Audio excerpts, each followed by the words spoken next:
नारायणं नमो लोहे सवसाहुणम्। अनंतानंत शुद्धि परमेष्टि भगवान की, प्रथम तीर्थंकर आदिनाथ भगवान की, शांतिनाथ भगवान की, महावीर भगवान की, परम पूज्य आचार्य श्री कुंद कुंद देव स्वामी की, आचार्य श्री ईश्वर आदि सागर जी, महावीर कीर्ति जी, विमल सागर जी गुरु महाराज की, परम पूज्य तपस्वी सम्राट आचार्य गुरुदेव सन्मति सागर जी गुरु महाराज की, परम पूज्य परंपराचार्य श्री ईश्वर सौभाग्य सागर जी गुरु महाराज की, अहिंसामय विश्व धर्म की,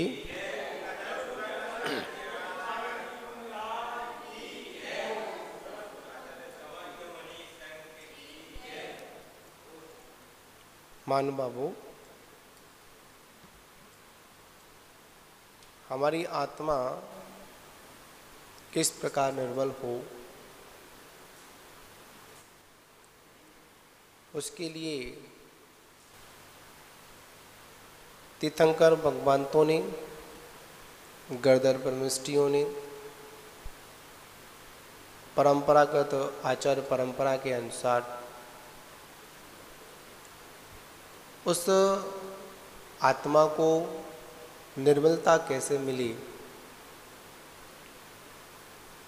उस आत्मा को शुद्ध करने के लिए क्या उपाय करें, कैसे ये मेरी आत्मा परमात्म पद को प्राप्त हो, उसके लिए आचार्य भगवंतों ने जो उपाय बताया, वह उपाय बताया उत्तम ध्यान। और उत्तम ध्यान के बल पर ही हम अपनी निज आत्मा को कर्म रहित कर सकते हैं। क्या कर सकते हैं? अपन कर्म रहित कर सकते हैं। अधिकांश मोक्ष मार्ग में जितनी भी उपदेश दिए गए, जितना भी मार्ग बताया गया, वह सिर्फ निज आत्म तत्व के लिए ही बताया गया। जो कुछ भी समझना है, जैसे भी समझना है, किसको निर्मल करना है, किसको पवित्र करना है, तो स्वयं करना है।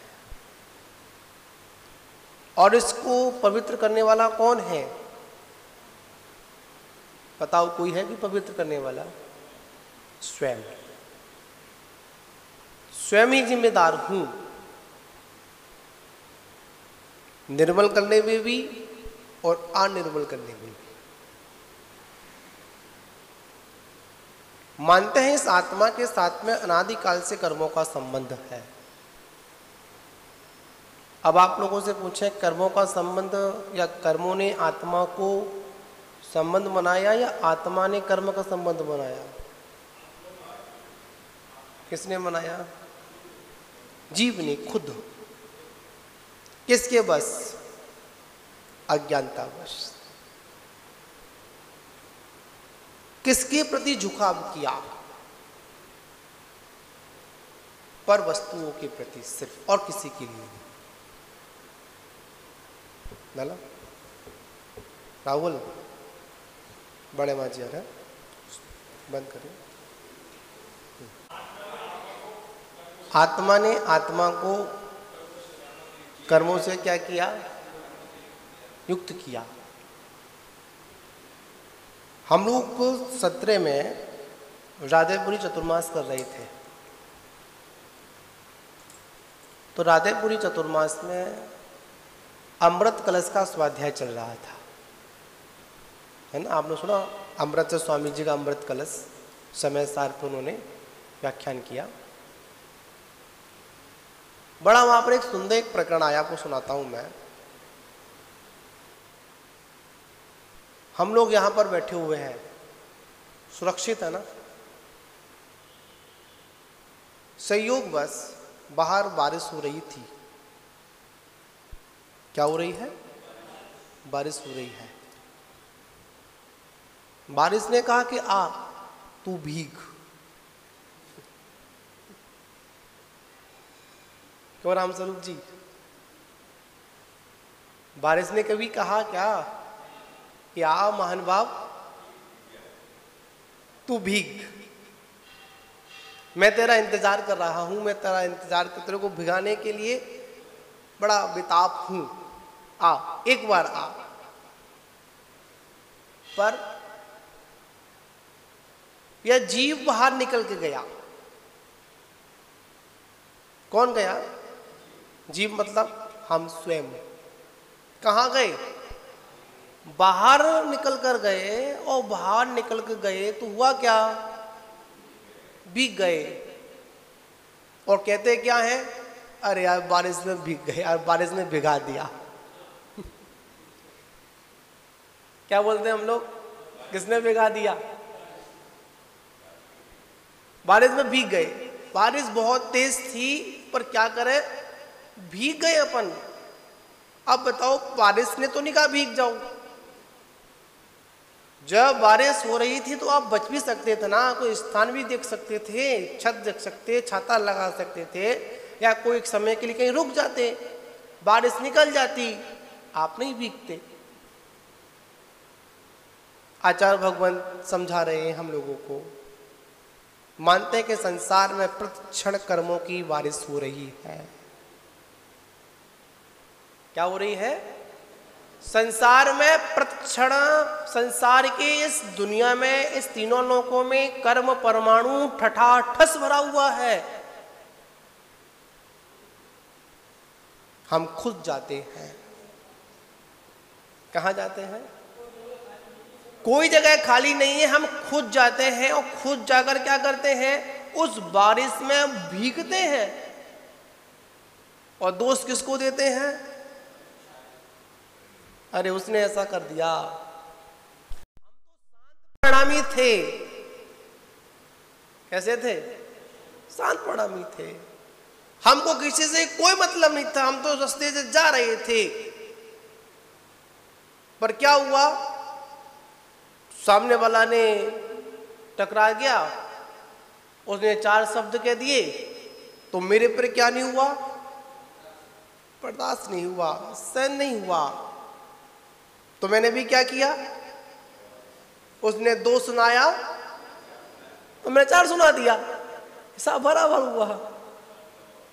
पर याद रखना, उसने 2 सुनाया, आपने 4 सुनाया। जब भी वो सुनाएगा तो आपको 4 के साथ में नहीं, वो आपको 8 के साथ में सुनाएगा। अगर किसी बात को वहीं पर रफा तफा करना है, उस बात को वहीं पर खत्म करना है, तो आचार्य भगवान कहते हैं सुनो और निकल जाओ। क्या करो? सुनो और निकल जाओ। भगवान महावीर स्वामी से लेकर 24 तीर्थंकर तक, या ऋषभ देव से लेकर महावीर पर्यंत तक जितने भी तीर्थंकर हुए, उन्होंने मात्र उपदेश दिया, किसी के कर्ता नहीं बने। क्या नहीं बने? कर्ता बने। था उनके पास तो इतनी सामर्थ्य थी कि वो चाहते कि इस विश्व के हर प्राणी को सामर्थ्यवान कर सकते थे। उनके पास वो ज्ञान था, उस ज्ञान के बल पर हर व्यक्ति की अज्ञानता को नष्ट कर सकते थे। किनके पास? तीर्थंकर परमात्मा के पास दिव्य सुमोषण में सारी व्यवस्थाएं थी। पर उन्होंने कहा अगर मैं इनको करने में लग गया ना, ये तो जैसे के जैसे वैसे के वैसे ही रहेंगे। इनके चक्कर में क्या होगा? मेरा तो सब काम गड़बड़ हो जाएगा। उन्होंने कहा भाई तू जान, तेरा काम जान, मेरे को किससे मतलब है? अपने से मतलब है। और अपने से मतलब था तभी उन्होंने ध्यान के बल पर समस्त कर्मों की निर्जरा कर ली, और निर्जरा के फल से उन्होंने मोक्ष की प्राप्ति कर ली। आचार्य भगवान कहते हैं झाड़ा तो कम निर्जरा, झाड़ा तो सब कर्म निजड़म। ध्यान से क्या होता है? समस्त कर्मों की निर्जरा होती है। और ध्यान यही इसलिए जाता है कि निर्जरा हो। अध्ययन करेंगे, कर्मों की निर्जरा नहीं होगी। बात समझने वाली है, क्या समझे? अध्ययन करोगे, पूजन करोगे, स्वाध्याय करोगे, क्या होगी? कर्मों की निर्जरा नहीं होगी। मानते हैं कि पाप कर्म रुक जाएगा, पापाश्रम रुक जाएगा, पर पुण्याश्रम हो रहा है ना। तो बताओ, कर्मों का ना रुका क्या? नहीं हुआ। और जो कर्म आया है तो अभी वो स्थिति हमारी तो नहीं है कि हम लोग बैठे हुए हैं, तो बंद को प्राप्त भी होगा। आचार्य भगवान कहते हैं अगर मोक्ष की प्राप्ति करनी है तो संपूर्ण निर्जरा होनी चाहिए। कैसी निर्जरा होनी चाहिए? संपूर्ण निर्जरा। एक सकाम निर्जरा होती है, एक अकाम निर्जरा होती है। एक तो जो कर्म बंधा है, जितने समय के लिए बंधा है, वो कर्म उतने समय में उदय में आएगा और निर्जीर्ण होगा। ये हर मनुष्य के अंदर है। चारों गतियों में, संसार के समस्त प्राणियों में एक निर्जरा तो जीव की प्रति समय चल रही है। समय के अनुसार समय आया और कर्म झड़ गया। जो चीज बंध को प्राप्त हुई है, निश्चित आगे चलकर वो उसको मुक्ति को प्राप्त अवश्य होगी। पर कैसे होगी? तो समय अनुसार होगी। पर आचार्य कहते नहीं, अगर आपको निर्जरा करनी है तो उस कर्म की स्थिति को अगर आपको वास्तविकता में मोक्ष प्राप्त करना है तो कर्म के निर्जरा के समय का इंतजार मत करो। क्या करो? उत्तम ध्यान के बल पर उन कर्मों को पहले से, समय से पहले खिलारोगे तो क्या हो जाएगा? आपको निर्जरा का फल क्या मिलेगा? निर्जलम फलम मुखम। निर्जरा का फल क्या है? मोक्ष है। निर्जरा का फल संसार कभी नहीं हो सकता है। पर हम लोग क्या करते हैं? नहीं, इंतजार करेंगे। किसका इंतजार करेंगे? समय आने का इंतजार करेंगे। आप लोग जब कोई टिकट बुक कराते हैं, रेलवे की कराते हैं या फ्लाइट की कराते हैं या फिर कोई भी गाड़ी जो होती है ट्रेवल्स वाली कराते हैं, तो हम लोग क्या करते हैं? समय पर ही जाते हैं या समय से पहले जाते हैं? कहाँ जाते हैं अपन? समय से पहले जाते हैं ना। तो वहां पर भी कह सकते हैं समय पर जाएंगे, क्या गाड़ी तो टिकट तो हमारे पास है ही ना, क्या दिक्कत आ रही है? टिकट तो है ना। तभी जाएंगे कि जब प्लेटफॉर्म पर क्या आने वाली होगी? गाड़ी आने वाली होगी। और याद रखना, एक बात ही पक्की है, उस टिकट का भी मूल्य तब है जब गाड़ी स्टेशन पर है। मानते कि टिकट है तो मानते कोई आपको टीटी आपका चालान नहीं काटेगा, आप पे टिकट तो है, पर मूल्य कब है? कि जब गाड़ी आ जाएगी। पक्का टिकट तो होना आवश्यक है, एंट्री तभी अंदर होगी। उसी प्रकार आचार्य भगवान कहते हैं कि मानते हैं कि गाड़ी जब आएगी तब आएगी, पर हमको समय पर पहुंचना पड़ेगा। और जब तक समय पर नहीं पहुंचोगे, क्या पता रास्ते में कोई ट्रैफिक मिल गया तो टिकट की टिकट खराब और दिमाग खराब और समय भी कैसा हो गया? खराब हो गया हमारा। अरे निकले नहीं, फंस गए। इसलिए आचार्य भगवान कहते हैं कभी भी किसी वस्तु का इंतजार मत करो, इंतजाम करो। क्या करना है? इंतजार नहीं करना है। उस वस्तु का इंतजार करोगे तो कभी नहीं मिलेगी। अगर वस्तु को प्राप्त करना है तो इंतजार नहीं, इंतजाम करो। कैसे इंतजाम करो? जिससे वो वस्तु सहजता से प्राप्त हो जाए। आचार्य भगवान कहते हैं वास्तविकता, अगर वास्तविकता में आत्मा का आनंद लेना है तो हमारा लक्ष्य निर्जरा पर होना चाहिए। किस पे होना चाहिए? शब्द है, एक होता है, आपने पढ़ा होगा, निर्वाण। क्या शब्द है? निर्वाण, और एक शब्द क्या है? निर्माण। बताओ किसको चुनना है? सच बोलना, सभाओं में बैठे हो आप लोग। मैं सूर्यनगर में घूमता हूँ ना, मैं चर्या के लिए जाता हूँ या सोच के लिए जाता हूँ, तो देखता हूँ हर जगह क्या चल रहा है। उस बिल्डर ने, मुझे कल बता रहे थे, उस बिल्डर ने इस वाले मकान को खरीदा और क्या किया? क्या चालू कर दिया? निर्माण चालू कर दिया। अभी तक हमारी जीवन शैली में मात्र क्या शब्द है? निर्माण शब्द है। निर्वाण शब्द तो दूर दूर तक है ही नहीं है। हम जिनालय भी आते हैं, भगवान की पूजा भी करते हैं, तो निर्वाण के उद्देश्य से पूजा नहीं करते हैं, निर्माण के उद्देश्य से पूजा करते हैं। भगवान मुझे ये मिल जाए, भगवान मुझे वो मिल जाए, भगवान ऐसा हो जाए। अभी हमारे पवन जी बोल रहे थे, अभी वल्लभ जी ने भजन बोला था, है ना?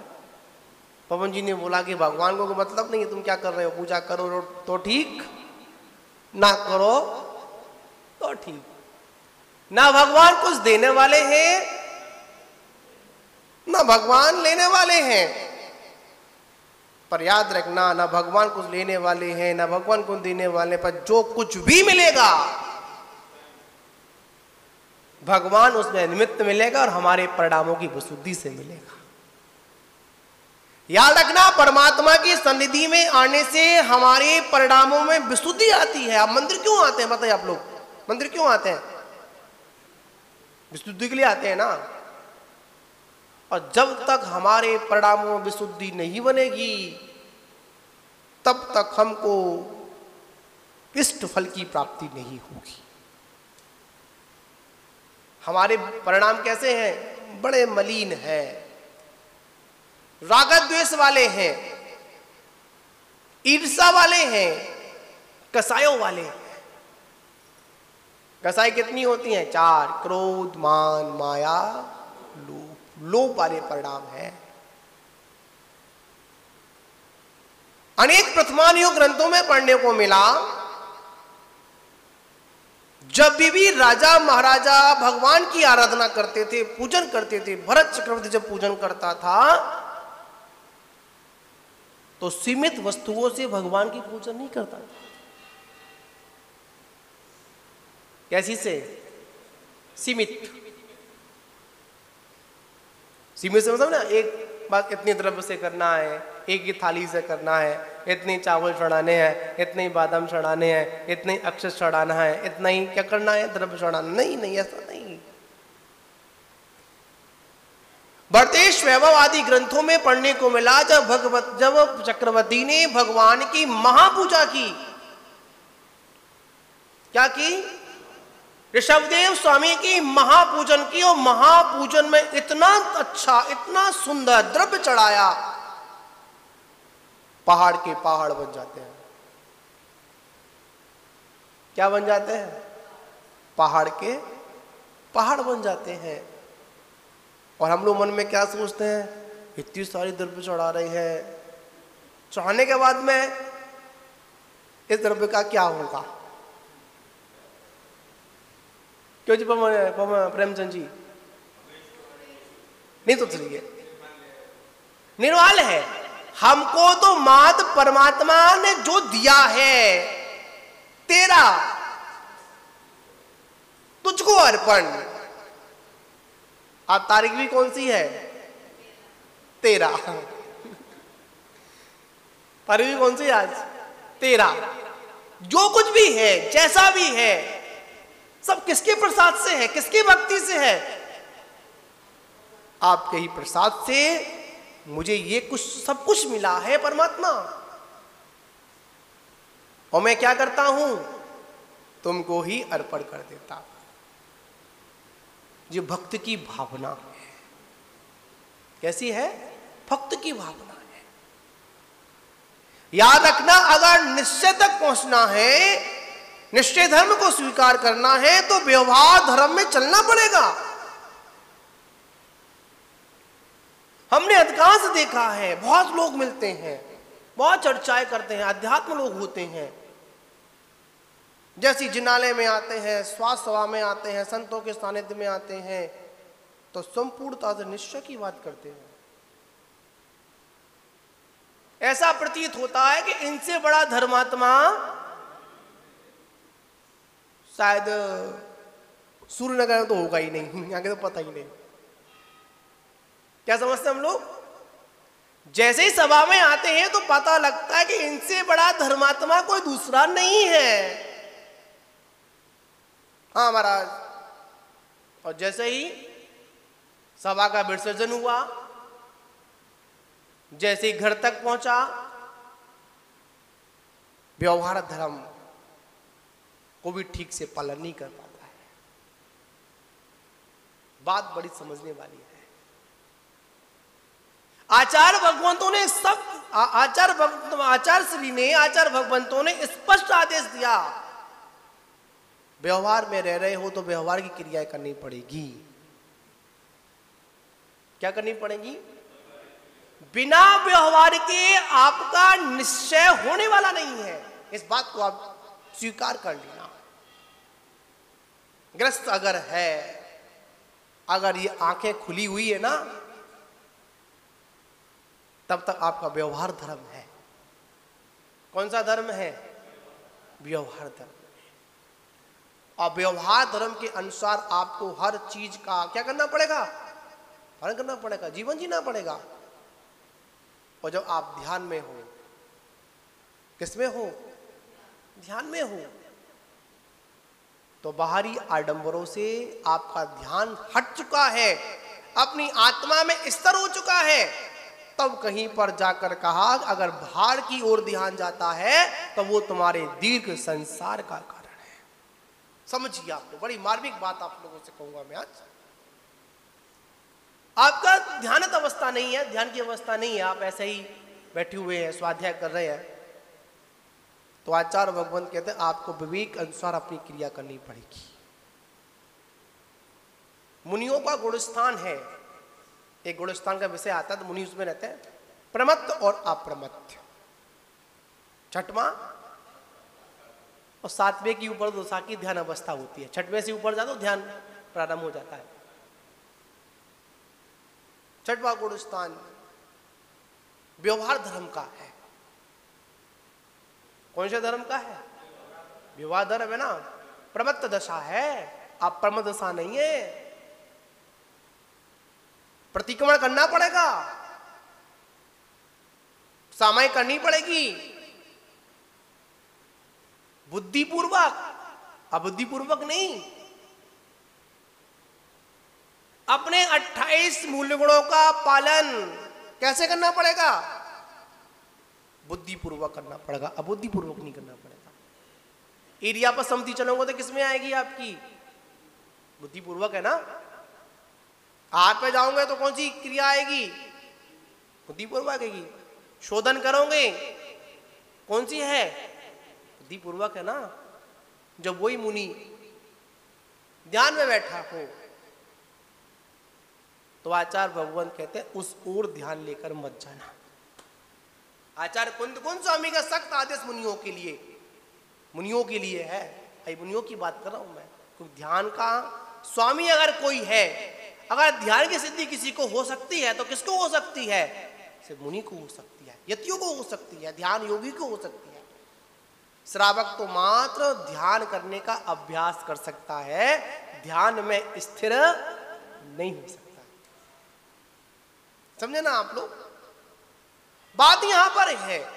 आचार्य कुंद स्वामी ने कहा कि जब कोई योगी, कोई मुनि, कोई यति ध्यान में स्थित है, ध्यान में लीन है, आत्मा का चिंतन कर रहा है, आत्मा से उसकी मुलाकात चल रही है, निज परमात्मा से उसका मिलन हो रहा है, उस समय अगर भाव आता है कि मुझे प्रतिक्रमण करना है, देव वंदना करनी है, गुरु वंदना करनी है, स्वाध्याय करनी है, तो आचार्य कुंद क्या कहते हैं? अरे योगी, तूने अपना बहुत बड़ा नुकसान कर लिया। क्या कहते हैं बबन जी, क्या संबोधन दिया? हे योगी, कि तूने बहुत बड़ा नुकसान कर लिया। आप लोग कहेंगे इसमें क्या नुकसान किया? मन में आएगा भगवान की पूजा करनी है, भगवान का वंदन करना है, स्वाध्याय करना है, प्रतिक्रमण करना है, 28 गुणों का पालन करना है, इसमें क्या नुकसान किया? हाँ, नुकसान किया। जितने भी 28 मूल गुण थे उनका पालन किस लिए किया जा रहा था? ध्यान में स्थिर होने के लिए किया जा रहा था, भूमिका में चल रहा था। और जब तू पहुंच गया, कहां पहुंच गया? अपनी निधि में पहुंच गया, अपने स्थान पर पहुंच गया। फिर क्या बोल रहा है कि रुक, अभी वो काम करके आना है। तो आचार्य कुंद सरल भाषा में कहते हैं, योगी तूने बहुत नुकसान कर लिया। जो ध्यान तेरी कर्म निजरा का हेतु बन रहा था, किसका हेतु बन रहा था? कर्म नजरा का हेतु बन रहा था। तूने क्या किया? कर्म आश्रम की ओर चला गया। समझे ना? आचार्य भगवंतों ने भूमिका के अनुसार, किसके अनुसार? आचार्य भगवंतों का एक सुंदर उपदेश मिलता है पढ़ने को, बड़ा सुंदर मार्मिक बात कही, पदानुसार। क्या शब्द आता है? पदानुसार। जिसका जैसा पद है, जिसकी जैसी स्थिति है, उस स्थिति के अनुसार उनको उपदेश दिया गया, उस स्थिति के अनुसार उनको आदेश दिया गया। श्रावक के भी सठ कर्तव्य और साधु के भी सठ कर्तव्य, ठीक है ना? और सार में आचार्य कुंद स्वामी ने उन 60 कर्तव्यों में श्रावक के लिए मुख्य बता दिए। दानम पूजा मुख्यम, दान और पूजा किसके लिए मुख्य है? श्रावक के लिए मुख्य है। और साधु के लिए क्या मुख्य है? ध्यान और अध्ययन। अध्ययन करे या ध्यान करे, और उसमें सबसे क्या लगा? ध्यान रखा। ध्यान करिए। और ध्यान में अगर आपकी एकाग्रता नहीं बन पाए तो क्या करिए? अध्ययन करिए। मानव उसी प्रकार श्रावक को भी आदेश दिया कि आप क्या करें? दान करें और पूजन करें। दानम पूजा मुख्यम। एक दान शासन नाम की पुस्तक है, आचार्य वासुदेव सागर जी महाराज उसका प्रतिपादन किया है। सबसे पहले उसमें क्या रखा? दान रखा। 4 प्रकार के दान होते हैं ना? कौन कौन से होते हैं? आहार दान, औषध दान, अभय दान, और क्रम गड़बड़ कर रहे हो पद। आहार दान, ज्ञान दान, औषध दान, आहार दान, औषध दान, ज्ञान दान और अभय दान। ठीक। आचार्य भगवंत ने उस पुस्तक में अभय दान को पहले रखा। मानते कि उत्तम दान में आता है आहार दान। उत्तम सर्वश्रेष्ठ दान कौन सा होता है? आहार दान होता है। उससे पहले क्या रखा? अभय दान रखा। जीव दया। श्रावक के लिए क्या बताया सबसे पहले? जीव दया। अगर सुखी होना है, आनंद में होना है,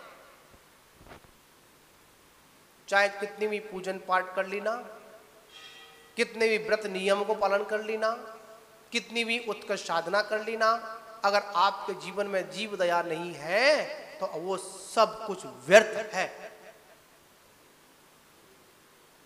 एक सुंदर प्रश्न आपसे पूछूंगा, सभी से पूछूंगा। राकेश जी, आप सुनेंगे इस प्रश्न को, बड़ा मार्मिक प्रश्न है सभी लोगों के लिए। जहां जाता हूं करता हूं। आप सहयोग से मंदिर जी आ रहे हैं, है ना? जब मंदिर जी आते हैं तो बड़े व्यवस्थित होकर आते हैं, है ना? और मंदिर आ रहे हैं, और मंदिर आते समय अगर कोई सड़क के किनारे कोई मरणासन अवस्था में कोई जानवर पड़ा हो, तड़प रहा हो, समझे ना, क्या कर रहा हो, तड़प रहा हो। बताओ क्या करोगे आप?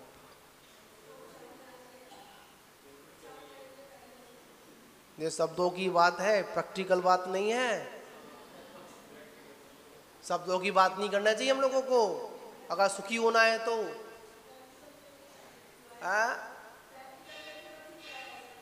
कभी क्या, रोज नहीं करते ना। मन में तो आ ही जाता यार, इस पर इसको देखूं या भगवान को देखूं, अपने कपड़ों को देखूं या ये गंदा पड़ा हुआ है इसको देखूं मैं।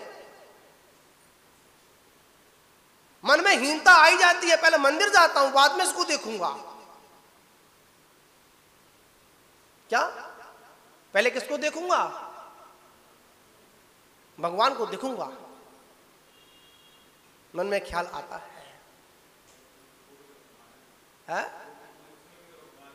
हाँ, भगवान महावीर स्वामी कहते हैं, 24 तीर्थंकर कहते हैं, गुरुजन कहते हैं, बंधुओं तुम्हारी प्रार्थना तुम्हारी पूजा मैं स्वीकार नहीं करूंगा। क्यों? कि तू सबसे बड़ी पूजा छोड़कर आया है। क्या छोड़कर आया है? सबसे बड़ी पूजा। क्या करके आया है? छोड़कर आ गया ना। क्यों? दया नहीं थी। क्या नहीं थी? जीव दया नहीं थी। भगवान महावीर स्वामी ने, अन्य तीर्थंकरों ने हमको क्या उपदेश दिया कि सबसे पहले अगर कोई व्रत आता है तो कौन सा व्रत आता है? अहिंसा महाव्रत, अहिंसाणुव्रत। श्रावक के लिए क्या बता दिया? अहिंसाणुव्रत। और मुनि के लिए क्या बता दिया? अहिंसा महाव्रत। आप चलकर आ रहे हो, चार भूमि देखकर नहीं आ रहे हो, कितने कीड़े मर गए, कितनी चिड़िया मर गई। बताओ, आपकी पूजा स्वीकार होगी क्या? सिर्फ मुनियों के लिए ईर्ष्या पर सम्मति नहीं है, याद रखना। समझे ना आप लोग? जितना अधिकार मुनियों का है व्रतों पर, उतना ही अधिकार किसका है? श्रावकों का है। श्रावक भी पालन करें। घर में पोछा लगाएं, घर में झाड़ू लगाएं या घर का कोई काम करें तो ध्यान रखें कहीं कोई चींटी ना आ जाए, मर ना जाए। शुरुआत धर्म की कहां से होती है? मंदिर से होती है, घर से होती है? बताओ प्रदीप जी, अखबार वालों, है जी? घर से होती है ना। और घर ही अगर हमारा सुरक्षित नहीं है, घर में हिंसात्मक कार्य हो रहे हैं, तो याद रखना मंदिर में कितना भी कर जय जय नाथ परम गुरु होए, मोक्ष की प्राप्ति होने वाली नहीं है, पूजा स्वीकार नहीं की जाएगी। मंदिर में आने से पहले संपूर्ण विष्णु में, संपूर्ण संसारिक कार्यों में लिप्त होकर जीवा रहा है, चारों कसाई में लिप्त है और भगवान का अभिषेक कर रहा है, भगवान की पूजन कर रहा है। फिर बोल रहा है कि भगवान की कृपा दृष्टि नहीं हो रही। क्या समझे? भगवान ने क्या करना बंद कर दिया है? कृपा करना बंद कर दिया है। अरे भगवान की कृपा तब होगी जब तू छोटे मोटे जीवों में कृपा कर। अपने जीवन को जब तक हम हिंसात्मक बनाए रखेंगे, जब तक हम अपने जीवन को झूठ में ही आनंद मानते रहेंगे, जब तक हम अपने जीवन को चोरी में ही आनंद मानते रहेंगे, जब तक हम अपने जीवन को परिग्रह के संरक्षण में आनंद मानते रहेंगे, जब तक भगवान की कृपा आप लोगों पर होने वाली नहीं है। दुर्ध्यान करने वाले जीवों पर भगवान कभी कृपा नहीं करता, इस बात को आप मान लेना। और जो दुर्ध्यान में लगा रहता है वो कभी सच्चे हृदय से भगवान को याद भी नहीं कर पाता। भगवान किसके हृदय में आकर विराजमान होते हैं? बोलते हृदय के चौकी पर, हृदय के आसन पर, हे भगवान आगे तिष्ठु। कहां पर? हृदय कमल पर। किसको बैठालते हैं अपन? भगवान को विराजमान करते हैं ना। आप बताओ, अपन इन जिन प्रतिमा को कहां विराजमान करते हैं अपन? साफ स्वच्छ चौकी हो, कहीं सामान्य पाटे पर तो विराजमान नहीं करेंगे अपन, गंदे पाटे पर विराजमान तो नहीं करेंगे अपन। कहां पर करेंगे अपन? स्वच्छ चौकी पर करेंगे ना। बताओ, आपका हृदय आसन शुद्ध है क्या? शुद्ध है क्या? नहीं है ना। बताओ, परमात्मा कहां से आएगा आपके पास? परमात्मा कहता अगर मेरे को प्राप्त करना है, मुझ तक पहुंचना है, मेरे को बुलाना है ना, तो ज्यादा कुछ मत कर, एक काम कर, कसाय को हटा दे। क्या हटा दे? महाराज यही नहीं हटती है। सब हटा देंगे, क्रोध हटा देंगे, मान हटा देंगे, माया हटा देंगे, लोभ हटा देंगे। महाराज क्या करें, बड़ा टेढ़ा काम है। और दिल्ली की भाषा में बड़ा टेढ़ा काम है ना। जुड़ा हुआ जो मराठ क्या जुड़ा हुआ, जाट जुड़ा हुआ है ना, हरियाणा क्या बोलते हैं, बड़ा कैसा काम है, बड़ा टेढ़ा काम महाराज, नहीं हो पाएगा। अगर महाराज कोई नियम दे दे महाराज, कैसा, क्यों दिनेश जी? वैसे तो पूरा हमारा पालन करें। जब से चौमासा स्थापित हुआ है, जब से आप है, जब तो रात्रि भोजन का क्या नहीं किया, ग्रहण नहीं किया। महाराज नियम नहीं लेंगे हम। क्या नहीं लेंगे अपन? नियम। क्यों नहीं लोगे आप? डर लगता है। क्या लगता है? डर लगता है।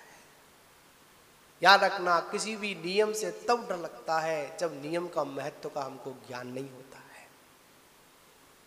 जब तक उस वस्तु के बारे में हमको महत्व की जानकारी नहीं है, लाभ नहीं, जब तक क्या डर लगेगा आपको? एक छोटा सा नियम हमारे जीवन में बहुत बड़ा परिवर्तन कर सकता है। एक दिन चतुर्मास की स्थापना हुई, एक संत जी की वर्षा योग चल रहा था, एक श्रावक लोग होते हैं, वो लोग स्थापना में आए। तो महाराज ने बोला कि उपदेश दिया कि चतुर्मास हो रहा है, वर्षा योग हो रहा है, वर्षा योग की साधना हम लोग कर रहे हैं, तो आप भी क्या करिए, वर्षा योग की साधना करिए। हाँ जी महाराज। यानी क्या, कुछ ना कुछ छोटे मोटे 1 2 3 जो भी शक्ति है, जैसी सामर्थ्य आप क्या आप नियम लो। हाँ महाराज, कि मैं लूंगा। कितने? एक नहीं, पूरे के पूरे 4 नियम लूंगा। कितने नियम लूंगा? 4 नियम लूंगा। महाराज बोले, अरे बड़ा पुण्यशाली है, यहां तो एक नियम में भी छूट मांग रहा है ये तो आदमी। तो यहां क्या कर रहा है तू? पूरे के 4 नियम। अरे बहुत बढ़िया। कौन से नियम? मैंने तो महाराज सुनो, मेरा नियम यह है कि पहले तो किसी राजा की लड़की से हाथ नहीं मिलाऊंगा। क्या नहीं करूंगा? राजा की लड़की से कभी हाथ नहीं मिलाऊंगा। दूसरा तीसरा नियम सोचकर बताऊंगा। चौथा नियम यह है, कभी भी जिंदगी में कोई नियम लूंगा नहीं। समझे ना आप लोग? हम लोग ऐसा भी जीवन जीते हैं कभी कभी। महान बाबू, हमारे जीवन में जब तक नियम का महत्व नहीं सुनेंगे, जब तक नियमों के बारे में हम लोग उस नियम से क्या मिलता है। आचार्य महाराज ने हमको कोल्हापुर में एक बहुत सुंदर एक प्रवचन दिया था, चल रहा तो सुनने को मिला, स्वाध्याय चली थी उस समय। एक मांस सेवन करने वाला था और वही व्यक्ति शराब पीने वाला था। उसके अंदर 2 व्यसन थे और उनके बिना वो रह नहीं पाता था। तो एक वो होती है, धुनने वाला होता है, इधर से उधर जाते इधर जाते हैं। तो उस समय आचार्य महाराज ने उसको मतलब उपदेश बताया, संत के पास पहुंचो, संत जी ने कहा, मुनि ने कहा कि एक काम करना कि जब तू इस इधर जाए तो मांस का सेवन मत करना, और उधर जाए तो शराब का सेवन मत करना। बीच की दूरी आने जाने तक क्या कर देना, त्याग कर देना। ठीक है, नियम ले लिया, संयोग से इधर से उधर गया, उधर से इधर गया, त्याग था, ऊपर से क्या हो गया, कोई जीव जंतु पड़ गया, त्याग के साथ में मृत्यु हुई, वो भी स्वर्ग का अधिपति बन गया। क्या बन गया, स्वर्ग का अधिपति बन गया। ऐसे बहुत से उदाहरण हैं, छोटे छोटे नियमों ने हमारे जीवन को बदल दिया। पर हम लोग क्या करते हैं, नहीं महाराज हम पे नहीं पलेगा, हमको नहीं, नहीं ऐसा नहीं, नियम तो लेना है। और श्रावक का ये कम से कम नियम तो होना चाहिए कि मैं प्रतिदिन देव दर्शन करने के बाद ही भोजन ग्रहण करूंगा। क्या ग्रहण करूंगा, भोजन ग्रहण करूंगा।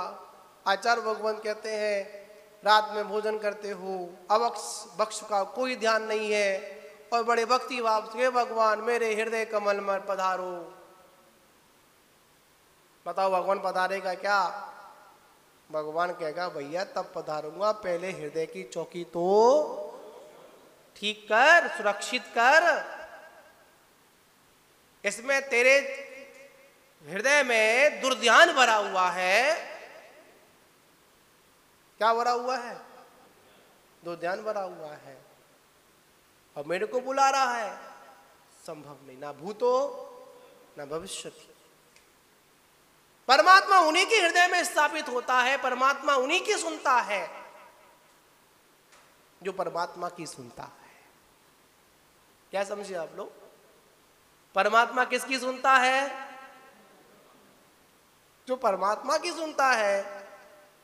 और जो परमात्मा की सुनता नहीं, तो परमात्मा भी कहता मैं भी तेरी सुनने वाला नहीं हूं, कितना भी चिल्ला, कितना ही पूजा कर, कितना भी अभिषेक कर, कोई फर्क नहीं पड़ता है मुझे। महानुभावों, परमात्मा तक उसी की आवाज आ सकती है जिसकी प्रार्थना में अहंकार नहीं। क्या नहीं, अहंकार नहीं, समर्पण है। बालक की भांति आप लोग भक्तामर पढ़ते हो ना, चंद्रमा है ना, किसमें बिंब पड़ रहा है, किसमें थाली में बिंब पड़ रहा है, और चंद्रमा ऊपर है। बालक क्या करता है, भक्ति के बाद उस चंद्रमा को पकड़ने का प्रयास करता है। तो आचार्य भगवान कहते हैं कि मैं भी उस बालक की भांति क्या चेष्टा कर रहा हूं आपके सामने, वो चंद्रमा में उस थाली में चंद्रमा को पकड़ने का काम कर रहा हूं। एक और आता है भक्ति वसान, आता ना, वक्तावर पे आता है, चलो पढ़ते होंगे। एक मृग एक सिंह का सामना करती है, मृगनी किसका सामना करती है, सिंह का। किसके लिए, अपने बच्चे के लिए करती है। किसके बस, ममता के वशीभूत होकर उस सिंह का सामना करती है। उस हिरणी को पता है मैं शेर का मुकाबला नहीं कर सकती हूं मैं, फिर भी अपने बच्चों को बचाने के लिए वो क्या करती है, सिंह का सामना करती है। आचार्य मानव गोस्वामी कहते हैं, हे प्रभु मैं भी आपकी भक्ति करने में सामर्थ्यवान नहीं हूं, फिर भी भक्ति के वशीभूत होकर आपकी क्या कर रहा हूं, आपकी स्तुति कर रहा हूं। ऐसे भाव जब होते हैं, समर्पण के भाव जब होते हैं, तभी 48 ताले खुल जाते हैं। और जब ऐसे भाव नहीं होते हैं तो 148 कर्म का बंध भी हो जाता है। कितनी कर्म प्रकृतियां बंद होता है, कितने कर्म हैं, 148 कर्म प्रकृतियां हैं जो बंध रूप है। वो 118 है, नहीं 118 बंद रूप, ठीक है ना।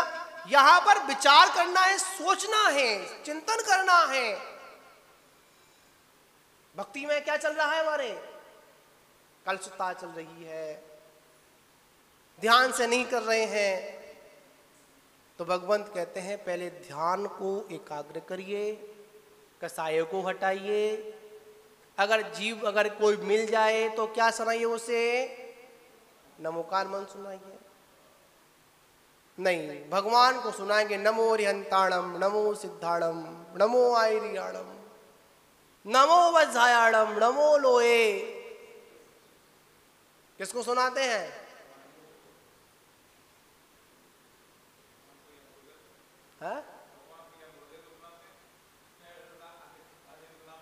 हाँ। आचार्य भगवंत कहते हैं अगर ये नमोकार मंत्र तूने मर्द आसन पर किसी जीव को सुनाया होता ना, तो क्या होता, उसका कल्याण अवश्य होता। बैल को सुनाया है ना, कुत्ते को सुनाया, सर्फ नाग और नागिन को सुनाया। पर एक बात कहें, आप लोगों को समझने वाली है, बड़ा चिंतन वाली बात के बीच समय भी अपना हो रहा है, ठीक है ना। बात समझने वाली है आप लोगों के लिए। जब भी किसी मनुष्य को संबोधन किया जाता है तो मनुष्य का संबोधन नहीं दिया गया। जब भी उदाहरण प्रस्तुत किया गया तो किसी ना किसी त्रिंच का दिया गया। त्रिंच पर्याय से चलकर जीव तीर्थंकर बन गया। क्या बन गया, तीर्थंकर बन गया। और हम मनुष्य पर्याय में आकर क्या बन गए, त्रिंच की भांति जीना प्रारंभ कर दिया। त्रिंच भी अपना जीवन यापन कर लेता है। आचार्य भगवंत कहते जिनके जीवन में उत्तम ध्यान नहीं है, जिनके जीवन में दान पूजा नहीं है, जिनके जीवन में अध्ययन नहीं है, जिनके जीवन में कर्तव्य नहीं है, जो कर्तव्य को समझते ही नहीं है, वो व्यक्ति जानवर की भांति है, त्रिंच की भांति है, असुर की भांति है। हर मनुष्य को अपने कर्तव्य का क्या करना चाहिए, पालन करना चाहिए। पर हम लोग क्या करते हैं, स्वार्थी लोग हैं। जब मंदिर के जीने के ऊपर चढ़ते हैं ना, कमरे को सब एक पर्ची लगी हुई है, मोहित जी पढ़ना, क्या लिखा, निस्वार्थ। मेरी नजर जब जीने पर चढ़ता हूं, जब मंदिर की ओर जाता हूं, उस पर्ची पर पड़ती है। पर्ची पे क्या लिखा हुआ है, निस्वार्थ। शब्द बड़ा ही छोटा है, पर आगे का शब्द तो है ही नहीं, नी तो है ही नहीं। क्या है, स्वार्थ है, इसके अलावा और कुछ भी नहीं है। तो आचार्य भगवंत कहते हैं उत्तम ध्यान के बल पर क्या करें, निर्जरा करें। झाड़ दो सब कम्मम निर्जरा। और निर्जरा का फल क्या है, आचार्य भगवंत कहते हैं निर्जरा फलम मोक्षम। निर्जरा से क्या प्राप्त होती है, मोक्ष की प्राप्ति होती है। तो हमें क्या करना है, निर्जरा करनी है, ठीक है। या हमको निर्वाण करना है या निर्वाण करना है, बताओ राकेश जी, क्या करना है। अभी तक ध्यान तुम्हारा निर्वाण में ही है। अलग अलग कोटियां बना दो। क्या बना दो, अलग अलग कोटियां बना दो। खुद तो परिग्रह है ही, दूसरों को क्या बना दो, इसको भी परिग्रहधारी बना दो। हो जा बेटा, तू भी वैसा मेरे जैसा हो जा। भक्ति आनंद मानता है। जैसे जैसे किसी परिग्रह के वस्तु के भाव बढ़ते हैं ना, बड़ा आनंद आता है। पर याद रखना, परिग्रह में जो भाव बढ़ेगा बढ़ेगा।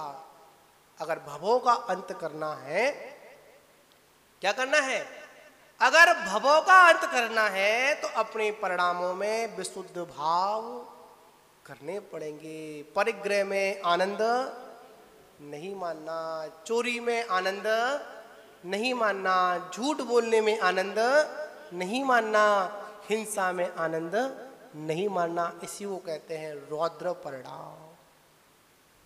कौन सा ध्यान है? रौद्र ध्यान है। तो हम लोगों ने कुछ दिनों से कौन से ध्यान पर चर्चा की? 2 ध्यान, आर्ध ध्यान, रौद्र ध्यान, ठीक है ना। आगे के विषय में अपन क्या प्रारंभ करेंगे? अपन कौन सा ध्यान है? धर्म ध्यान है ना। धीमे धीमे चलेंगे अपन, कोई बात नहीं। गुरु महाराज कहते हैं तू बहुत स्लो चलता है, काम खत्म, भूमिका तो होनी चाहिए ना। मेरे गुरु महाराज हमेशा बोलते हैं तेरी चाल तो कछुआ चाल है। कैसी चाल है? धीमे धीमे रेंगता हूं, धीमे धीमे चलता हूं।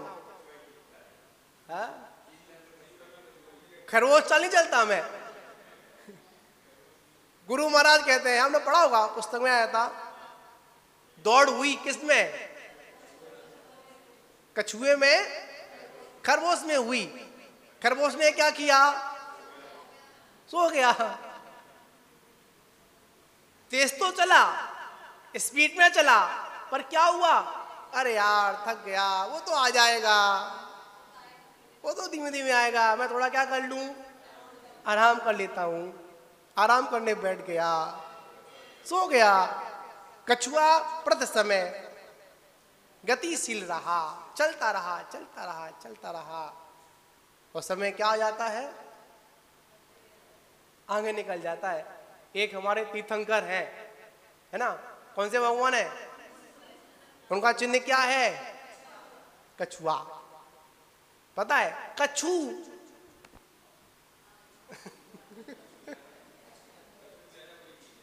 ना, नहीं, कछु आ, कुछ भी आ बस। क्या करते हम लोग? कुछ भी आ, कैसा भी आ, धर्म का आ, अधर्म का आ, पर आ। इसलिए बहुत से लोगों ने कछुआ की पूजा चालू कर दी है। मैं देखता हूं हाथ में अंगूठी पहन लेते हैं, पहनते किसके लिए पहनते हैं? हे भगवान कुछ आ, कैसे भी आ, बस आ जा। तो महान बाबू ये सारा विषय चलता रहता है। चर्चा बहुत लंबी है, पर समय कैसा है? सीमित है। हम सभी लोग आगे चर्चा करेंगे। किसकी करेंगे अपन आगे चर्चा? ध्यान की चर्चा करेंगे। वो ध्यान में कौन सा ध्यान? धर्म ध्यान की चर्चा करेंगे। जय बोलो महावीर भगवान की जय। भगवान मुझे ये मिल जाए, भगवान मुझे वो मिल जाए, भगवान ऐसा हो जाए। अभी हमारे पवन जी बोल रहे थे, अभी वल्लभ जी ने भजन बोला था, है ना। पवन जी ने बोला कि भगवान को मतलब नहीं है, तुम क्या कर रहे हो, पूजा करो तो ठीक, ना करो तो ठीक। ना भगवान कुछ देने वाले हैं, ना भगवान लेने वाले हैं। पर याद रखना, ना भगवान कुछ लेने वाले हैं, ना भगवान कुछ देने वाले, पर जो कुछ भी मिलेगा भगवान उसमें निमित्त मिलेगा और हमारे परिणामों की विशुद्धि से मिलेगा। याद रखना, परमात्मा की सन्निधि में आने से हमारे परिणामों में विशुद्धि आती है। आप मंदिर क्यों आते हैं? बताइए, आप लोग मंदिर क्यों आते हैं? विशुद्धि के लिए आते हैं ना।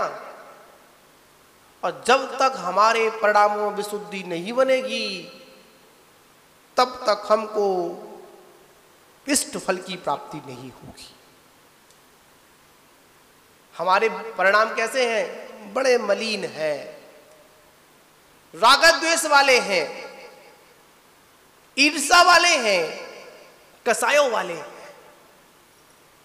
कसाई कितनी होती हैं? 4, क्रोध, मान, माया, लोभ। लोभ वाले परिणाम है।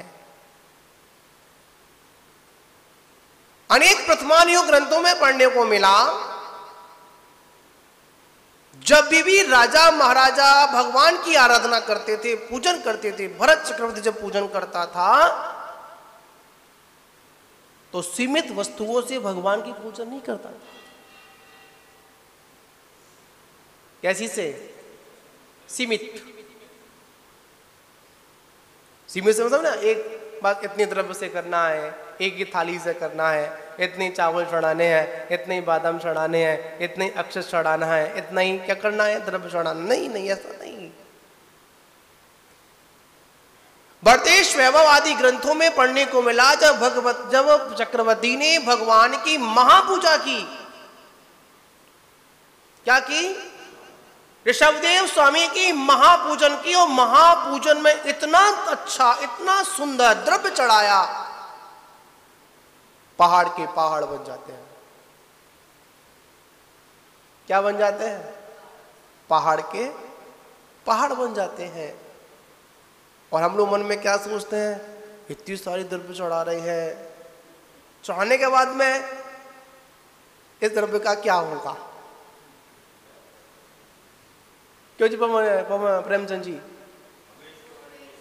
नहीं सोच रही है, निर्वाल है। हमको तो मात परमात्मा ने जो दिया है, तेरा तुझको अर्पण। आप तारीख भी कौन सी है? तेरा। तारीख भी कौन सी आज? तेरा।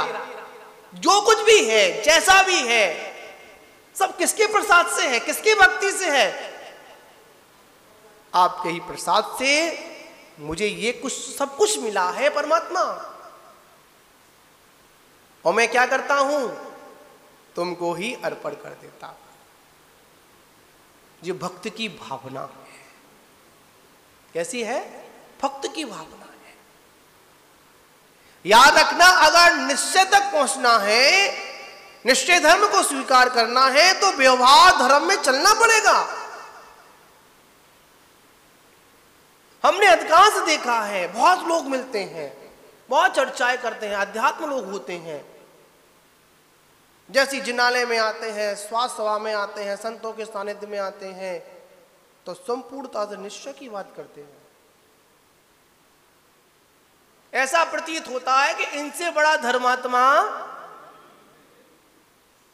शायद सूर्यनगर में तो होगा ही नहीं, आगे तो पता ही नहीं। क्या समझते हम लोग? जैसे ही सभा में आते हैं तो पता लगता है कि इनसे बड़ा धर्मात्मा कोई दूसरा नहीं है। हाँ महाराज। और जैसे ही सभा का विसर्जन हुआ, जैसे ही घर तक पहुंचा, व्यवहार धर्म को भी ठीक से पालन नहीं कर पाता है। बात बड़ी समझने वाली है। आचार्य भगवंतों ने सब, आचार्य श्री ने, आचार्य भगवंतों ने स्पष्ट आदेश दिया, व्यवहार में रह रहे हो तो व्यवहार की क्रियाएं करनी पड़ेगी। क्या करनी पड़ेगी? बिना व्यवहार के आपका निश्चय होने वाला नहीं है। इस बात को आप स्वीकार कर लेना। ग्रस्त अगर है, अगर ये आंखें खुली हुई है ना, तब तक आपका व्यवहार धर्म है। कौन सा धर्म है? व्यवहार धर्म। और व्यवहार धर्म के अनुसार आपको हर चीज का क्या करना पड़ेगा? पालन करना पड़ेगा, जीवन जीना पड़ेगा। और जब आप ध्यान में हो, किसमें हो? ध्यान में हो, तो बाहरी आडंबरों से आपका ध्यान हट चुका है, अपनी आत्मा में स्थिर हो चुका है। तब कहीं पर जाकर कहा, अगर बाहर की ओर ध्यान जाता है तो वो तुम्हारे दीर्घ संसार का कारण है। समझिए, आपको बड़ी मार्मिक बात आप लोगों से कहूंगा मैं आज। आपका ध्यानत अवस्था नहीं है, ध्यान की अवस्था नहीं है, आप ऐसे ही बैठे हुए हैं, स्वाध्याय कर रहे हैं, तो आचार्य भगवंत कहते हैं आपको विवेक अनुसार अपनी क्रिया करनी पड़ेगी। मुनियों का गुणस्थान है, एक गुणस्थान का विषय आता है तो मुनि उसमें रहते हैं, प्रमत्त और अप्रमत्त, छठवां और सातवें की ऊपर दोषा की ध्यान अवस्था होती है। छठवें से ऊपर जाता तो ध्यान प्रारंभ हो जाता है। छठवां गुणस्थान व्यवहार धर्म का है। कौन से धर्म का है? व्यवहार धर्म है ना। प्रमत्त दशा है, अप्रमत्त दशा नहीं है। प्रतिक्रमण करना पड़ेगा, सामायिक करनी पड़ेगी बुद्धिपूर्वक, अबुद्धिपूर्वक नहीं। अपने 28 मूल्य गुणों का पालन कैसे करना पड़ेगा? बुद्धिपूर्वक करना पड़ेगा, अबुद्धिपूर्वक नहीं करना पड़ेगा। एरिया पर सम्मति चलोगे तो किसमें आएगी आपकी? बुद्धिपूर्वक है ना। हाथ पे जाओगे तो कौन सी क्रिया आएगी? बुद्धिपूर्वक आएगी। शोधन करोगे कौन सी है? बुद्धिपूर्वक है ना। जब वही मुनि ध्यान में बैठा हो तो आचार्य भगवान कहते हैं उस ओर ध्यान लेकर मत जाना। आचार्य कुंद स्वामी का सख्त आदेश मुनियों के लिए है। भाई मुनियों की बात कर रहा हूं मैं।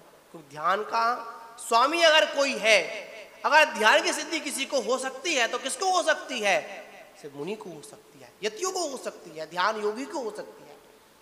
श्रावक तो मात्र ध्यान करने का अभ्यास कर सकता है, ध्यान में स्थिर नहीं हो सकता। समझे ना आप लोग? बात यहां पर है।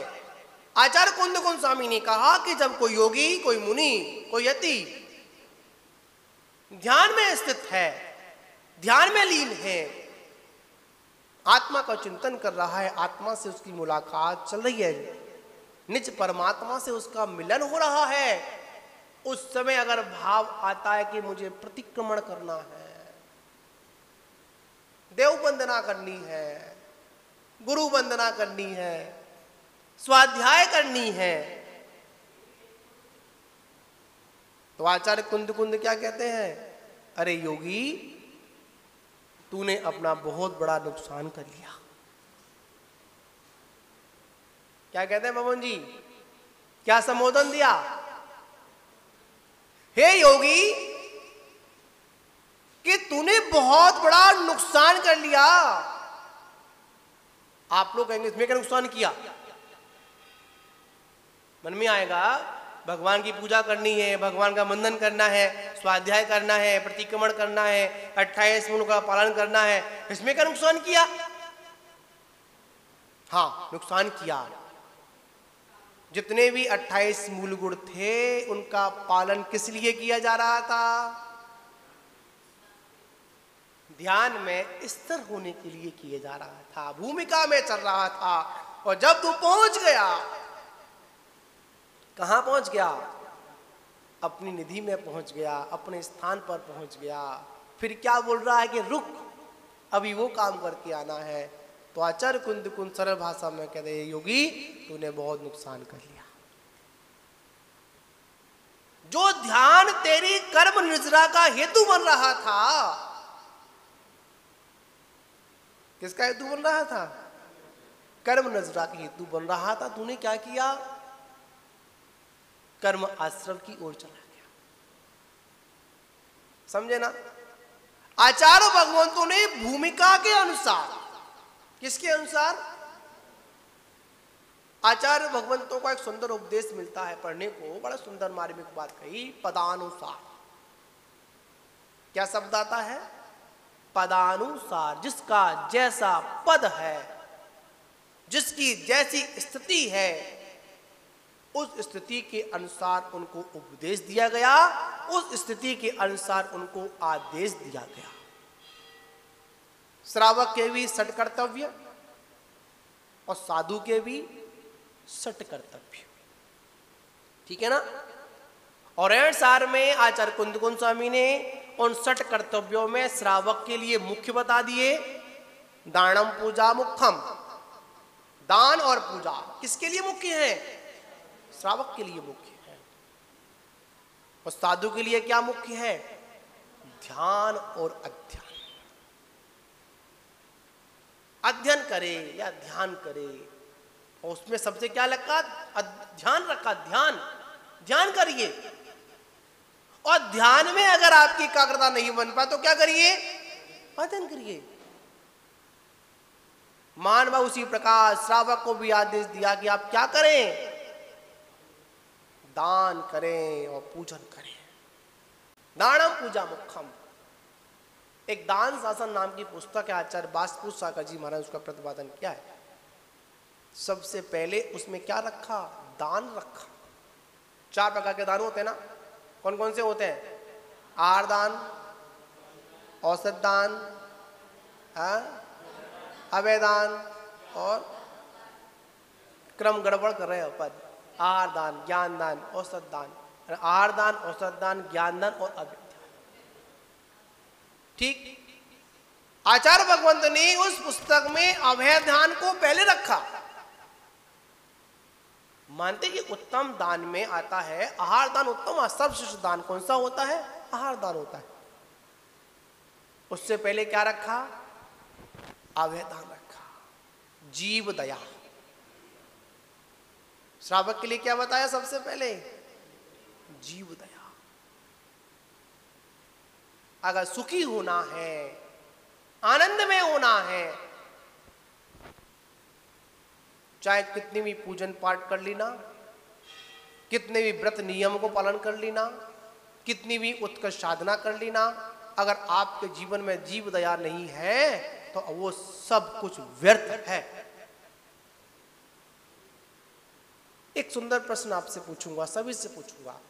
राकेश जी, आप सुनेंगे इस प्रश्न को, बड़ा मार्मिक प्रश्न है सभी लोगों के लिए, जहां जाता हूं करता हूं। आप सहयोग से मंदिर जी आ रहे हैं, है ना? जब मंदिर जी आते हैं तो बड़े व्यवस्थित होकर आते हैं, है ना?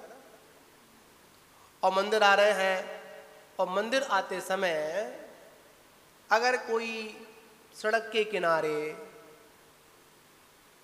कोई मरणासन अवस्था में कोई जानवर पड़ा हो, तड़प रहा हो,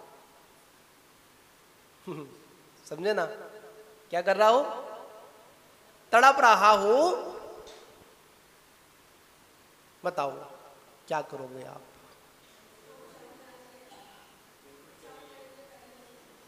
ये शब्दों की बात है, प्रैक्टिकल बात नहीं है। शब्दों की बात नहीं करना चाहिए हम लोगों को अगर सुखी होना है तो।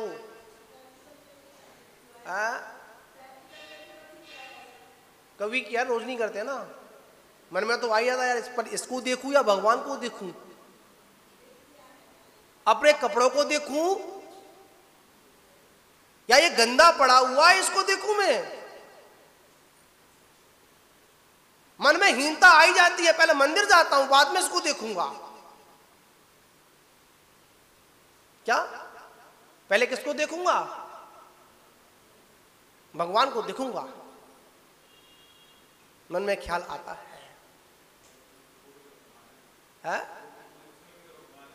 हाँ।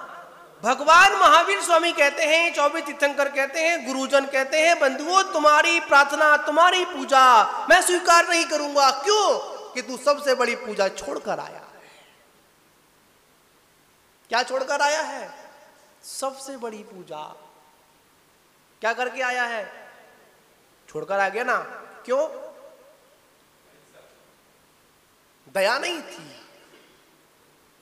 क्या नहीं थी? जीव दया नहीं थी। भगवान महावीर स्वामी ने, अन्य तीर्थंकरों ने हमको क्या उपदेश दिया कि सबसे पहले अगर कोई व्रत आता है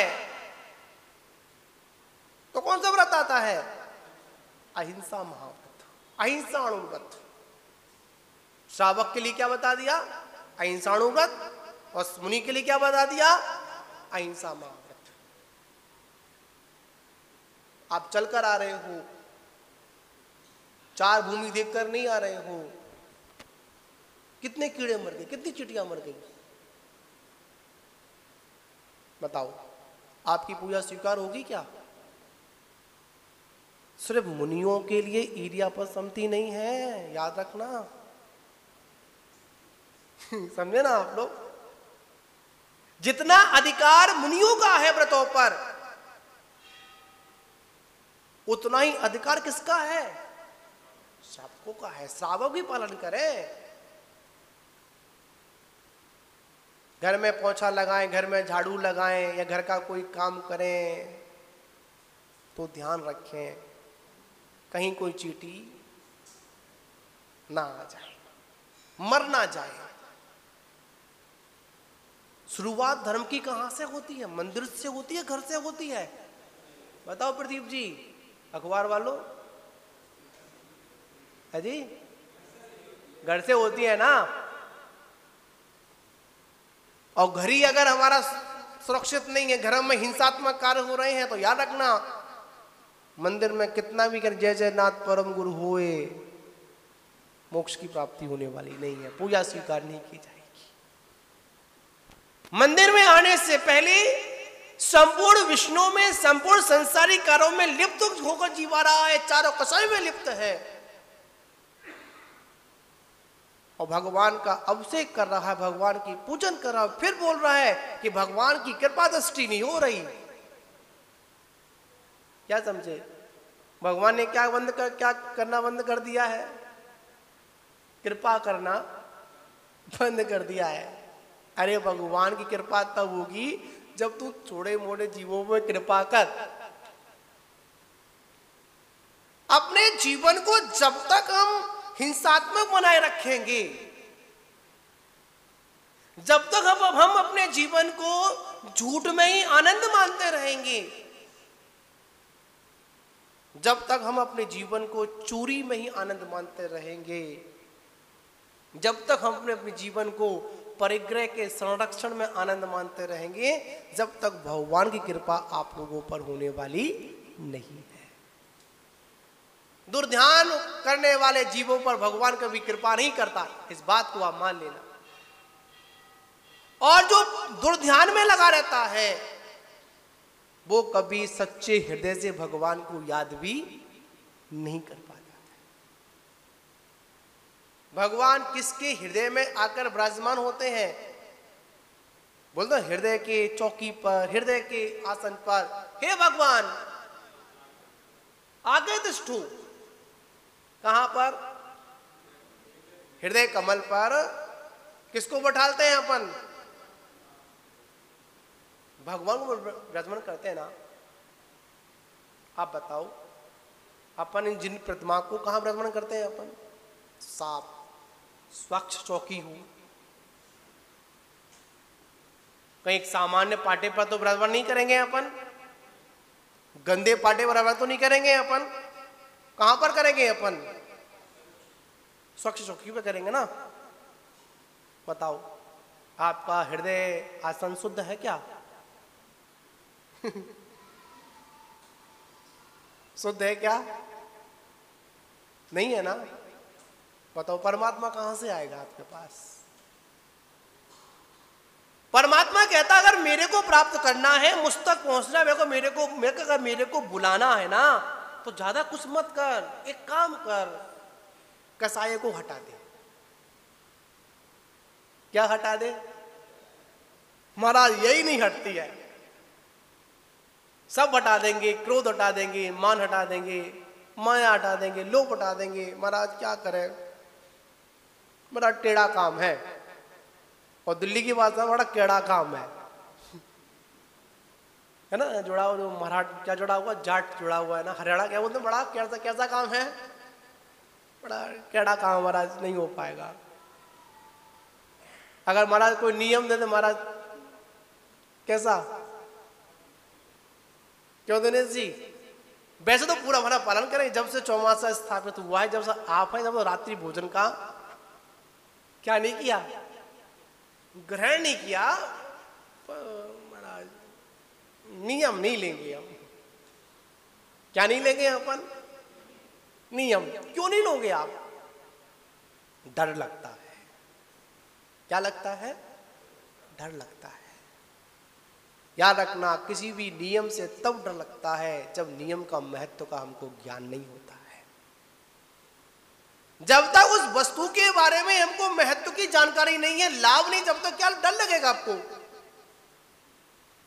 एक छोटा सा नियम हमारे जीवन में बहुत बड़ा परिवर्तन कर सकता है। एक दिन चतुर्मास की स्थापना हुई, एक संत जी की वर्षा योग चल रहा था, एक श्रावक लोग होते हैं, वो लोग स्थापना में आए। तो महाराज ने बोला कि उपदेश दिया कि चतुर्मास हो रहा है, वर्षा योग हो रहा है, वर्षा योग की साधना हम लोग कर रहे हैं, तो आप भी क्या करिए, वर्षा योग की साधना करिए। हाँ जी महाराज। उन्हें क्या, कुछ ना कुछ छोटे मोटे 1 2 3 जो भी शक्ति है, जैसी सामर्थ्य आप क्या आप नियम लो। हाँ महाराज कि मैं लूंगा। कितने? एक नहीं, पूरे के पूरे 4 नियम लूंगा। कितने नियम लूंगा? 4 नियम लूंगा। महाराज बोले अरे बड़ा पुण्यशाली है, यहां तो एक नियम में भी छूट मांग रहा है ये तू आदमी, तो यहां क्या कर रहा है तू? पूरे के 4 नियम। अरे बहुत बढ़िया, कौन से नियम? मैंने तो महाराज सुनो, मेरा नियम यह है कि पहले तो किसी राजा की लड़की से हाथ नहीं मिलाऊंगा। क्या नहीं करूंगा? राजा की लड़की से कभी हाथ नहीं मिलाऊंगा। दूसरा तीसरा नियम सोचकर बताऊंगा। चौथा नियम यह है, कभी भी जिंदगी में कोई नियम लूंगा नहीं। समझे ना आप लोग? हम लोग ऐसा भी जीवन जीते हैं कभी कभी। महान बाबू, हमारे जीवन में जब तक नियम का महत्व नहीं सुनेंगे, जब तक नियमों के बारे में हम लोग उस नियम से क्या मिलता है। आचार्य महाराज ने हमको कोल्हापुर में एक बहुत सुंदर एक प्रवचन दिया था, चल रहा तो सुनने को मिला, स्वाध्याय चली थी उस समय। एक मांस सेवन करने वाला था और वही व्यक्ति शराब पीने वाला था। उसके अंदर 2 व्यसन थे और उनके बिना वो रह नहीं पाता था। तो एक वो होती है धुनने वाला होता है, इधर से उधर जाते हैं। तो उस समय आचार्य महाराज ने उसको मतलब उपदेश बताया। संत के पास पहुंचो, संत जी ने कहा, मुनि ने कहा कि एक काम करना कि जब तू इधर जाए तो मांस का सेवन मत करना और उधर जाए तो शराब का सेवन मत करना। बीच की दूरी आने जाने तक क्या कर देना? त्याग कर देना। ठीक है, नियम ले लिया, संयोग से इधर से उधर गया, उधर से इधर गया, त्याग था। ऊपर से क्या हो गया? कोई जीव जंतु पड़ गया, त्याग के साथ में मृत्यु हुई, वो भी स्वर्ग का अधिपति बन गया। क्या बन गया? स्वर्ग का अधिपति बन गया। ऐसे बहुत से उदाहरण हैं।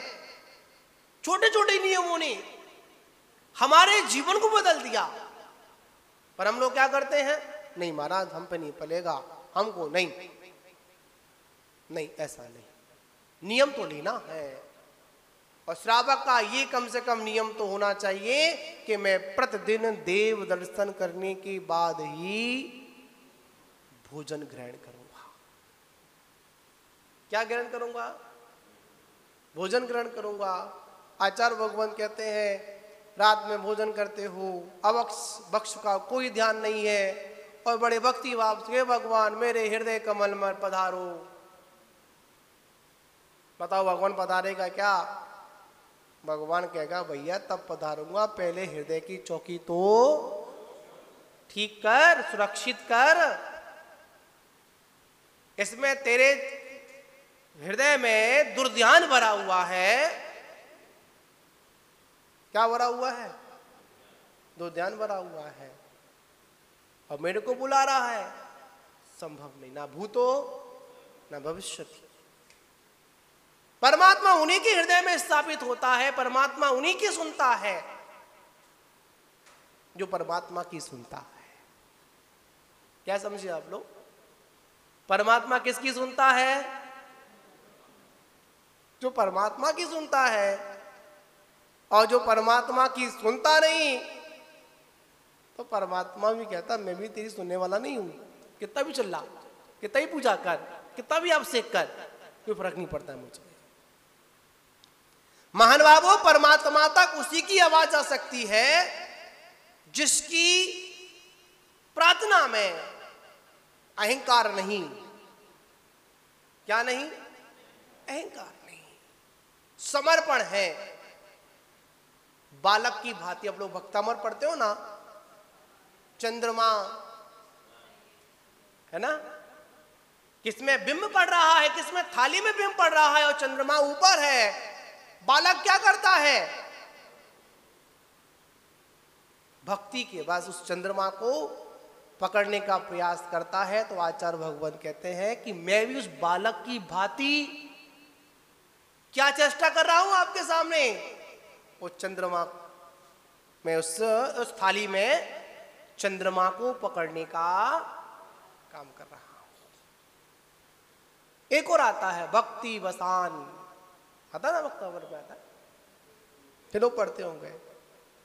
एक मृग एक सिंह का सामना करती है, मृगनी किसका सामना करती है?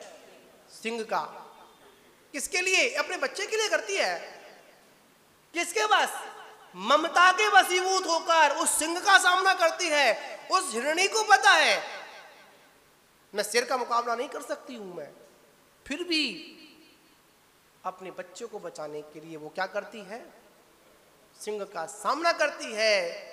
आचार्य मानव गोस्वामी कहते हैं, हे प्रभु मैं भी आपकी भक्ति करने में सामर्थ्यवान नहीं हूं, फिर भी भक्ति के वशीभूत होकर आपकी क्या कर रहा हूं? आपकी स्तुति कर रहा हूं। ऐसे भाव जब होते हैं, समर्पण के भाव जब होते हैं, तभी 48 ताले खुल जाते हैं। और जब ऐसे भाव नहीं होते हैं तो 148 कर्म का बंध भी हो जाता है। कितनी कर्म प्रकृतियां बंद होता है? कितने कर्म हैं? 148 कर्म प्रकृतियां हैं जो बंध रूप है, वो 118 है, नहीं 118 बंद रूप, ठीक है ना। यहां पर विचार करना है, सोचना है, चिंतन करना है। भक्ति में क्या चल रहा है? हमारे कलुषता चल रही है, ध्यान से नहीं कर रहे हैं। तो भगवंत कहते हैं पहले ध्यान को एकाग्र करिए, कसायों को हटाइए। अगर कोई मिल जाए तो क्या सुनाइए उसे? नमोकार मंत्र सुनाइए। नहीं, भगवान को सुनाएंगे नमो रिहंताणम, नमो सिद्धाणम, नमो आयरियाणम, नमो वज्रायाणम, नमो लोए। किसको सुनाते हैं?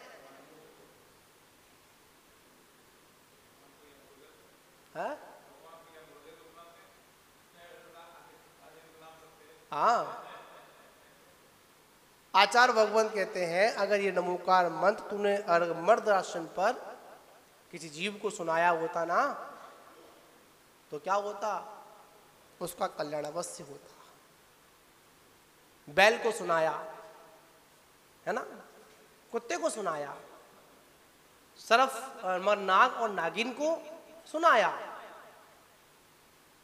पर एक बात कहें, आप लोगों को समझने वाली है, बड़ा चिंतन वाली बात के बीच से समय भी अपना हो रहा है, ठीक है ना।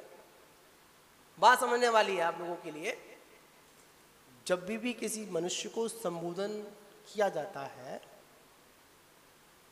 तो मनुष्य का संबोधन नहीं दिया गया। जब भी उदाहरण प्रस्तुत किया गया तो किसी ना किसी त्रिंच का दिया गया। त्रिंच पर्याय से चलकर जीव तीर्थंकर बन गया। क्या बन गया?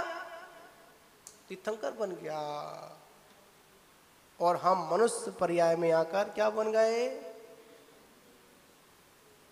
त्रिंच की भांति जीना प्रारंभ कर दिया। त्रिंच भी अपना जीवन यापन कर लेता है। आचार्य भगवंत कहते जिनके जीवन में उत्तम ध्यान नहीं है, जिनके जीवन में दान पूजा नहीं है, जिनके जीवन में अध्ययन नहीं है, जिनके जीवन में कर्तव्य नहीं है, जो कर्तव्य को समझते ही नहीं है, वो व्यक्ति जानवर की भांति है, त्रिंच की भांति है, असुर की भांति है। हर मनुष्य को अपने कर्तव्य का क्या करना चाहिए? पालन करना चाहिए। पर हम लोग क्या करते हैं? स्वार्थी लोग हैं। जब मंदिर के जीने के ऊपर चढ़ते हैं ना, कमरे को सब एक पर्ची लगी हुई है, मोहित जी पढ़ना, क्या लगा? निस्वार्थ। मेरी नजर जब जीने पर चढ़ता हूं जब मंदिर की ओर जाता हूं उस पर्ची पर पड़ती है, पर्ची पे क्या लिखा हुआ है? निस्वार्थ। शब्द बड़ा ही छोटा है, पर आगे का शब्द तो है ही नहीं, नी तो है ही नहीं। क्या है? स्वार्थ है, इसके अलावा और कुछ भी नहीं है। तो आचार्य भगवंत कहते हैं उत्तम ध्यान के बल पर क्या करें? निर्जरा करें। झाड़ दो सब कम्मम निर्जरा। और निर्जरा का फल क्या है? आचार्य भगवंत कहते हैं निर्जरा फलम मोक्षम। निर्जरा से क्या प्राप्त होती है? मोक्ष की प्राप्ति होती है। तो हमें क्या करना है? निर्जरा करनी है, ठीक है? या हमको निर्वाण करना है या निर्वाण करना है? बताओ राकेश जी, क्या करना है? अभी तक ध्यान तो हमारा निर्वाण में ही है। अलग अलग कोटियां बना दो। क्या बना दो? अलग अलग कोटियां बना दो। खुद तो परिग्रह है ही, दूसरों को क्या बना दो? इसको भी परिग्रहधारी बना दो। हो जा बेटा, तू भी मेरे जैसा हो जा। व्यक्ति आनंद मानता है। जैसे जैसे किसी परिग्रह के वस्तु के भाव बढ़ते हैं ना, बड़ा आनंद आता है। पर याद रखना, परिग्रह में जो भाव बढ़ेगा बढ़ेगा। अगर भवों का अंत करना है, क्या करना है? अगर भवों का अंत करना है तो अपने परिणामों में विशुद्ध भाव करने पड़ेंगे। परिग्रह में आनंद नहीं मानना, चोरी में आनंद नहीं मानना, झूठ बोलने में आनंद नहीं मानना, हिंसा में आनंद नहीं मानना। इसी को कहते हैं रौद्र परिणाम। कौन सा ध्यान है? रौद्र ध्यान है। तो हम लोगों ने कुछ दिनों से कौन से ध्यान पर चर्चा की? दो ध्यान, आर्ध ध्यान, रौद्र ध्यान, ठीक है ना? आगे के विषय में अपन क्या प्रारंभ करेंगे? अपन कौन सा ध्यान है? धर्म ध्यान है ना? धीमे धीमे चलेंगे अपन, कोई बात नहीं। गुरु महाराज कहते हैं तू बहुत स्लो चलता है। काम खत्म, भूमिका तो होनी चाहिए ना। मेरे गुरु महाराज हमेशा बोलते हैं तेरी चाल तो कछुआ चाल है। कैसी चाल है? धीमे धीमे रेंगता हूं, धीमे धीमे चलता हूं। खरगोश चाल नहीं चलता मैं। गुरु महाराज कहते हैं, हमने पढ़ा होगा, पुस्तक में आया था, दौड़ हुई किसमें? कछुए में, खरगोश में हुई। खरगोश ने क्या किया? सो गया।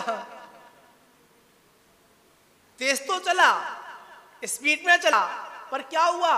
अरे यार थक गया, वो तो आ जाएगा, वो तो धीमे धीमे आएगा, मैं थोड़ा क्या कर लूं, आराम कर लेता हूं। आराम करने बैठ गया, सो गया। कछुआ प्रति समय गतिशील रहा, चलता रहा, चलता रहा, चलता रहा। और समय क्या आ जाता है? आगे निकल जाता है। एक हमारे तीर्थंकर है ना? कौन से भगवान है? उनका चिन्ह क्या है? कछुआ। पता है? कछु